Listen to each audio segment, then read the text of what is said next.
ಹೊಂಬಾಳೆ films ಹಾಗೂ Raj B Shetty ಮಧ್ಯೆ ಬಿರುಕು ಏನಾದರೂ ಉಂಟಾಯ್ತಾ ಅನ್ನೋ ಪ್ರಶ್ನೆ ಎದುರಾಗ್ತಾ ಇದೆ. ಹೊಂಬಾಳೆಯಿಂದ ದೂರ ಸರದ್ರ ರಾಜ್ ಬಿ ಶೆಟ್ಟಿ ಅವರು ಅನ್ನುವಂತಹ ಪ್ರಶ್ನೆ ಈಗ ಎದುರಾಗ್ತಾ ಇರುವಂತದ್ದು. ಇದಕ್ಕೆ ಕಾರಣ ಕೂಡ ಇದೆ. ಡಿವೈನ್ ಸ್ಟಾರ್ ರಿಷಬ್ ಶೆಟ್ಟಿ ಅವರು ಹೊಂಬಾಳೆ ಫಿಲ್ಮ್ಸ್ ನಿಂದ ದೂರವಾದ್ರ ಅನ್ನುವಂತಹ ಪ್ರಶ್ನೆ ಈಗ ಎದುರಾಗ್ತಾ ಇದೆ. ಇನ್ನು ಡಿವೈನ್ ಸ್ಟಾರ್ ಅವರು ದೂರ ಆಗಿದ್ದಾರೆ ಅನ್ನುವಂತಹ ಅನುಮಾನ ಮೂಡೋದಕ್ಕೆ ಈ ಪ್ರಶ್ನೆ ಎದುರಾಗೋದಕ್ಕೆ ಮುಖ್ಯ ಕಾರಣ ಏನು ಅಂದ್ರೆ, ಹೊಂಬಾಳೆ ಫಿಲ್ಮ್ಸ್ ಅನ್ನ ಅನ್ಫಾಲೋ ಮಾಡಿದ್ದಾರೆ ರಿಷಬ್ ಶೆಟ್ಟಿ ಅವರು. ಇನ್ಸ್ಟಾಗ್ರಾಮ್ನಲ್ಲಿ ಹೊಂಬಾಳೆ ಫಿಲ್ಮ್ಸ್ ಅನ್ನ ಅನ್ಫಾಲೋ ಮಾಡಿದ್ದಾರೆ. ಇನ್ಸ್ಟಾಗ್ರಾಮ್ನಲ್ಲಿ ಹೊಂಬಾಳೆ ಕಾಂತಾರ ಚಿತ್ರದ ಖಾತೆಯನ್ನ ಅನ್ಫಾಲೋ ಮಾಡಿದ್ದಾರೆ. ಕಾಂತಾರ 2 ಸೆಟ್ ಏರಲಿದೆ ಅನ್ನುವಂತಹ ಕುತೂಹಲ ಮಧ್ಯೆ ಈ ವದಂತಿ ಹರಡೋದಕ್ಕೆ ಆರಂಭ ಆಗಿದೆ. ಒಂದು ಕಡೆ ಕಾಂತಾರ 2 ಸೆಟ್ ಏರುತ್ತೆ, ಆದಷ್ಟು ಬೇಗ ಚಿತ್ರ ಬಿಡುಗಡೆ ಆಗುತ್ತೆ, ಮತ್ತೆ ಕಣ್ ತುಂಬಿಕೊಳ್ಬೇಕು ಈ ಚಿತ್ರವನ್ನ ಅಂತ ಎದುರು ನೋಡ್ತಾ ಇರಬೇಕಾದ್ರೆ ಈ ಮಧ್ಯೆ ಈಗ ಈ ಅನುಮಾನ ಕಾಡ್ತಾ ಇದೆ.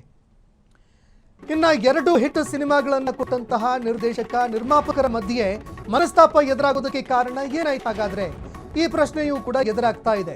ಹೊಂಬಾಳೆಯನ್ನ ಅನ್ಫಾಲೋ ಮಾಡಿದ್ದಕ್ಕೆ ರಿಷಬ್ ಶೆಟ್ಟಿ ಅವರು ಅನ್ಫಾಲೋ ಮಾಡಿದ್ದರ ಹಿಂದೆ ಹಲವಾರು ಪ್ರಶ್ನೆಗಳು ಎದುರಾಗ್ತಾ ಇದೆ. ನಿಜಕ್ಕೂ ಹೊಂಬಾಳೆಯಿಂದ ದೂರವಾದ್ರ ರಿಷಬ್ ಶೆಟ್ಟಿ ಅವರು? ನಿಜಕ್ಕೂ ರಿಷಬ್ ಹಾಗೂ ವಿಜಯ್ ಕಿರಂಗದೂರು ಇಬ್ರು ಸೇರ್ಕೊಂಡು ಮೂವಿ ಮಾಡಿದ್ರು, ಆದ್ರೆ ಇಬ್ರು ದೂರವಾದ್ರ ಅನ್ನೋ ಅನುಮಾನ ಕಾಡ್ತಾ ಇದೆ. ರಿಷಬ್ ಶೆಟ್ಟಿ ವಿಜಯ್ ಕಿರಂಗದೂರು ಮಧ್ಯೆ ಬಿರುಕು ಮೂಡಿದ್ದು ಯಾಕೆ ಅನ್ನೋ ಪ್ರಶ್ನೆ ಕೂಡ ಎದುರಾಗ್ತಾ ಇದೆ. ಇಡೀ ಗಾಂಧಿನಗರದಲ್ಲಿ ಈ ವಿಚಾರ ಹಲ್ಚಲ್ ಎಬ್ಬಿಸ್ತಾ ಇದೆ. ಇಬ್ಬರ ನಡುವಿನ ಮುನಿಸು ಹಲ್ಚಲ್ ಎಬ್ಬಿಸ್ತಾ ಇದೆ ಗಾಂಧಿನಗರದಲ್ಲಿ. ಜೊತೆಗೆ ಇಬ್ಬರ ಒಂದು ಕಾಂಬಿನೇಷನ್ ನಲ್ಲಿ ಚಿತ್ರ ಮೂಡಿ ಬಂದಿರುವಂಥದ್ದನ್ನ ನೋಡಿ ಎಲ್ಲರೂ ಕೂಡ ಶಾಬಾಷ್ ಅಂದಿದ್ರು. ಜೊತೆಗೆ ಎಲ್ಲರೂ ಸಾಕಷ್ಟು ಈ ಫಿಲ್ಮ್ಗಳನ್ನ ಎಂಜಾಯ್ ಕೂಡ ಮಾಡಿದ್ರು. ಆದ್ರೆ ಈಗ ವಿಜಯ್ ಕಿರಂಗದೂರು ಹಾಗೂ ರಿಷಬ್ ಶೆಟ್ಟಿ ಅವರ ನಡುವೆ ಏನು ಬಿರುಕು ಮೂಡಿದೆ ಅನ್ನುವಂತಹ ವಿಚಾರ ಇದೆ. ಇದು ಸಾಕಷ್ಟು ಪ್ರಶ್ನೆಗಳಿಗೆ ಎಡೆ ಮಾಡಿಕೊಡ್ತಾ ಇದೆ. ಜೊತೆಗೆ ಅಭಿಮಾನಿಗಳಲ್ಲೂ ಕೂಡ ಆತಂಕಕ್ಕೆ ಕಾರಣವಾಗ್ತಾ ಇದೆ.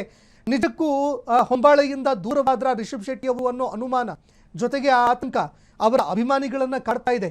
ಇದಕ್ಕೆ ಪ್ರಮುಖ ಪ್ರಶ್ನೆ ಅನುಮಾನ ಏನಂತಂದ್ರೆ, ಅವರು ಅನ್ಫಾಲೋ ಮಾಡಿದ್ದಾರೆ. ಇನ್ಸ್ಟಾಗ್ರಾಮ್ನಲ್ಲಿ ತಮ್ಮ ಐಡಿಯನ್ನ ಏನು ಬಳಕೆ ಮಾಡ್ತಾ ಇದ್ರು ರಿಷಬ್ ಶೆಟ್ಟಿ, ಈ ಐಡಿಯಿಂದ ಅವರು ಒಂದೆಡೆ ಹೊಂಬಾಳೆ ಫಿಲ್ಮ್ಸ್ ಅನ್ನ ಅನ್ಫಾಲೋ ಮಾಡಿದ್ದಾರೆ ಅನ್ನುವಂತಹ ಪ್ರಶ್ನೆ ಮಾತು ಕೇಳಿ ಬರ್ತಾ ಇದೆ. ಜೊತೆಗೆ ಏನು ಈ ಹಿಂದೆ ಚಿತ್ರ ಬಂದಿತ್ತು, ಅದರದ್ದು ಕೂಡ ಒಂದು ವೈಯಕ್ತಿಕವಾಗಿರುವಂತಹ ಐಡಿ ಇತ್ತು, ಆ ಐಡಿಯನ್ನು ಕೂಡ ಅನ್ಫಾಲೋ ಮಾಡಿದ್ದಾರೆ ಎನ್ನುವಂತಹ ಮಾತುಗಳು ಕೇಳಿ ಬರ್ತಾ ಇದೆ.